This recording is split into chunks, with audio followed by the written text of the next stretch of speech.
Greetings, friends. Fido Mighty checking in on a Sunday from the lab. Getting work done. Thought I would knock out a quick video while I'm waiting for some media to cool off and talk about something that I've been thinking about in my mind a lot, and I think this is going to be really helpful for people who are seeking some resolutions to health and fitness issues or help that they might need. So what I want to talk about is, with all of this information on the interwebs, all of these books, all of these doctors saying different things, whose advice should you listen to? How are you going to find advice that works for you? So I've made up some criteria, and I hope that this helps your searches. I know that I wish that I had this criteria when I was younger, because I, like a lot of people, thought if somebody who was like in a place of authority was writing something or saying something, then I would just tend to believe it without questioning it too much. I'd just be like, well, of course, that makes sense.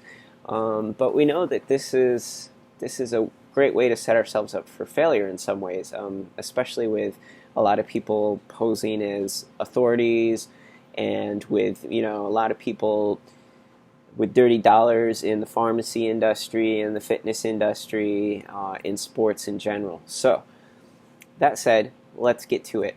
The first thing that I want to point out, this is such a common tagline, and I think it's really wrong. It's get advice from people who are getting the results that you want. That's horrible advice. It might work in some instances, but I want to talk about why that's not good advice. And there's a few reasons. First of all, the person that's getting the results that you want might be an elite athlete. And a lot of times people who are elite athletes tend to have more efficient genetics for nutrient assimilation, recovery, immunity, all sorts of things. And that's part of what gives them an elite edge. Now, there's other reasons too, of course. But normally, they tend to have premium genetics, and you may or may not have that. A good example of this is Dean Karnazes.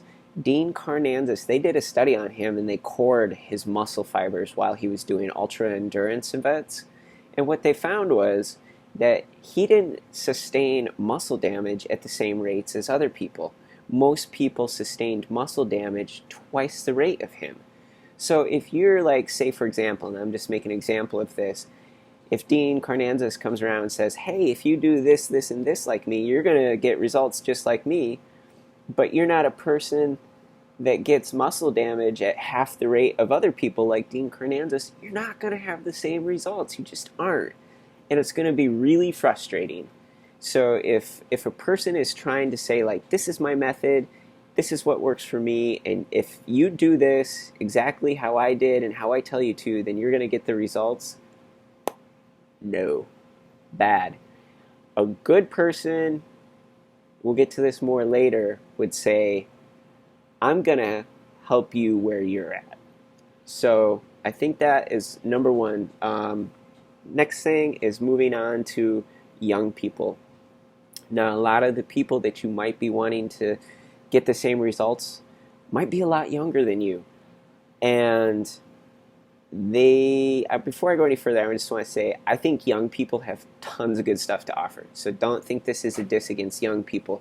But what I see happening a lot, and I observe these patterns, is that somebody is young, they have really great results, and they do the same thing where they try to tell other people that if you just do what I do, you're going to have my results.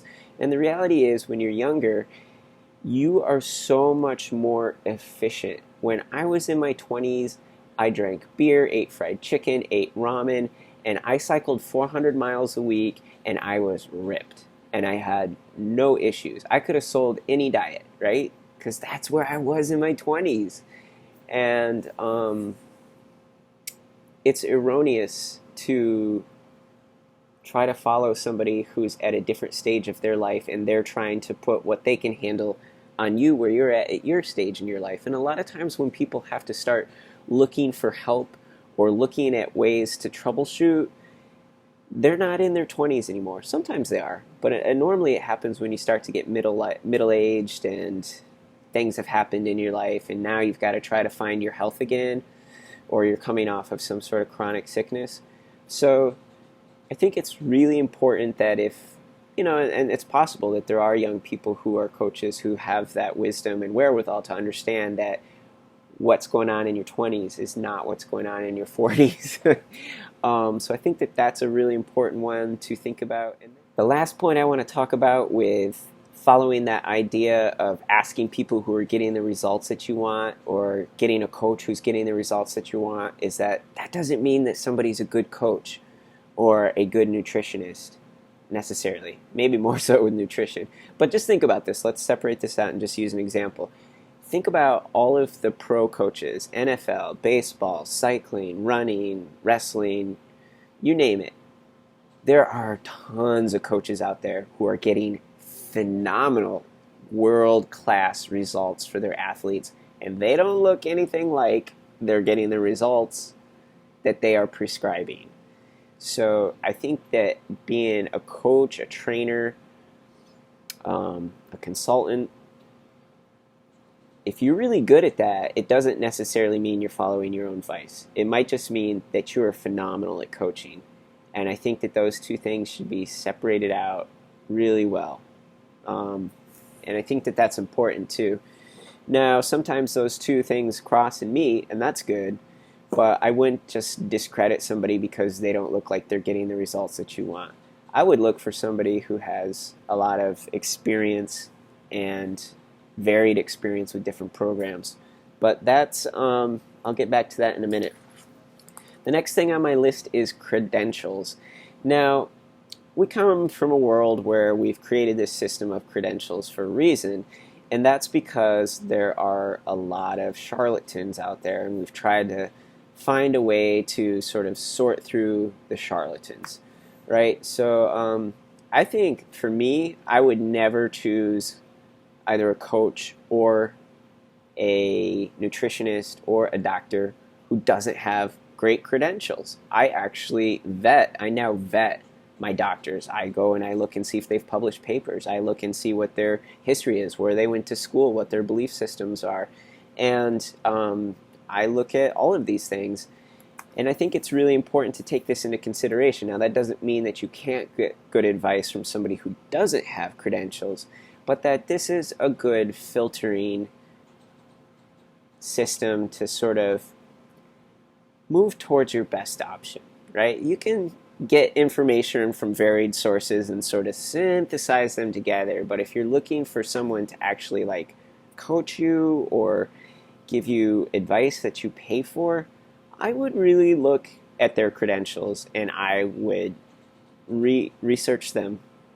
That's my take on it. I think it's really good. When I look at some of the advice that's floating around, and I look at the advice like Dr. McGregor's giving after years and years of study and reading hundreds and thousands of research papers and clinical study, that guy gives pretty good advice, a lot better than some of these cuckoo bananas I see around. So credentials is one. Flexibility. This is a red flag. So somebody who's going to really be able to help you is going to be able to work and change and cater to your needs and to your individuality. If they are rigid and they have a system and they say, this is how you do it, this is all you do this and you're going to have success, that's a super red flag, because that means that that's all they know. And that means that they're not very good at troubleshooting, and that they can't consider that the world is not black and white. And that is really, really, really important. So flexibility, and that leads right into the next one, which I have, willing to tailor a program for you and not trying to make you fit into their program, which they tested on themselves and which they are now sure will work for everyone. So those two kind of go together. The next one is willing to revise with feedback. So they put you on a program, they give you some advice, they show you how something's working, and you try it and you get maybe not the best result. And you come back to them and you say, hey, this isn't working like we thought it would. And they have the capacity to hear that feedback and go, okay, let's troubleshoot, and then let's revise this and see what's next. We'll experiment with this and see if we can get this sorted out for you. Okay, so this leads into my next one, and they kind of feed with each other, which is knowing how to troubleshoot. So if your person you've hired, your trainer, your nutritionist, your doctor, whatever, your coach, your lifestyle coach, if you come to them with issues and they don't know how to troubleshoot beyond a rhetorical answer, like just drink water, just skip a meal until you're really hungry, just try more celery, these sort of pat responses, but they can actually listen and try to discern some options for troubleshooting, that's a really big red flag for me. If a person can't critically look at a situation and ask you questions back, and then have almost like a flow chart of troubleshooting to their system and program, run away. Just run. And I've actually been thinking about making some flow charts for troubleshooting. I just wish I had a little more time, but I think that might be something that I do in the future for vegans and raw vegans, and try to do some basic things so people can sort of do some self-experimenting with troubleshooting. And then I think that this one is probably less down on the list, but probably an important one as well, is somebody who actually knows how to read blood work. Now, there's a lot of things that have to do with blood work that you can look at blood work as a lay person, and it's not really what you see with the values aren't really telling you what's going on in the body. And that happens with a lot of things, from B12 to blood cell formation. There's a lot of stuff there. And so I would think that that would be a criteria that I'd want for any person that I was working with, that they had at least pretty good working knowledge of blood work and understanding how that plays into training and response to training and nutrition. Because you can have really different blood work coming back after you've done huge volume training or stuff like that. So that's a criteria I put up there. That's probably a little bit lower on the list. And I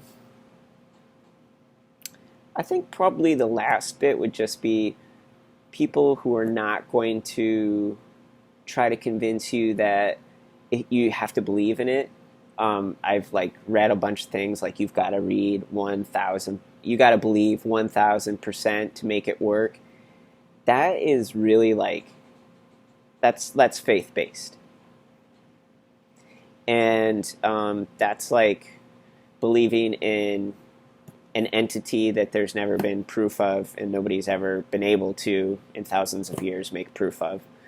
And it's that's unicorns for me. I want something tangible. I want something that has answers, and it's not going to be that I just have to create it in my mind 1,000%. There is a lot to be said about the power of mind, but the power of mind is never going to change your genetics you're born with. It might change your epigenetics, which could be important, but not the ones you were given, not the base genetics. And I think that can really set people up for failure. I've known people who have tried to do that with cancer and to their demise. So no faith-based business. Leave that for the world of emotional healing or something like that, but not for nutrition and fitness as much. So, quick wrap up. Not always from people who are getting the results that you want. Some credentials, some flexibility around program, willingness to tailor a program to you and not make you fit into them. Willingness to revise with feedback and knowing how to do so. Capable of troubleshooting and has a plan and knowledge to work with troubleshooting, and then knows how to read blood work. So, and then working, all of that is working where you're at as an individual in your life history. Hope that helps. We'll see you next time. Let me know what you think. If you have other ones, add them in, and let's keep this conversation going.